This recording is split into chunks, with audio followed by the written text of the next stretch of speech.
சரிடா, அவன் அப்படி நினச்சான், நீ என்ன அப்படி நினச்சிருப்பியா? நான் எப்படி மச்சான் உன்னை தப்பாக நினைப்பேன்? உன்னை பற்றி எனக்கு தெரியாதாடா? ஆ, அப்போ அதே மாதிரி தானே காவியா என்ன நினச்சிருக்கணும். அவன் என்ன தப்பாக நினச்சா? டேய் மாமா, நீயும் காவியாவும் லவ் பண்ண ஆரம்பித்து கொஞ்ச நாள் தான் ஆகுது.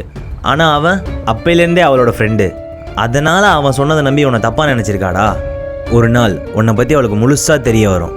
அப்போது இவன் இல்லை, வேற எவன் உன்னை பற்றி தப்பாக பேசினாலும் உனக்காக அவள் சண்டை போடுவா. உன்னோட பர்த்டே அன்னைக்கு உன்னை கேக் வெட்டுறதுக்காக காவியா வந்திருந்தால, நீ லவ் பண்ணுன்றதுக்காக சொல்லலை.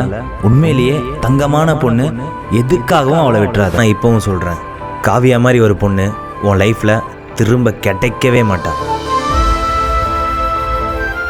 புரிஞ்சுக்க மாமா, உன்னை பற்றியும் அந்த பொண்ணுக்கு புரியவே.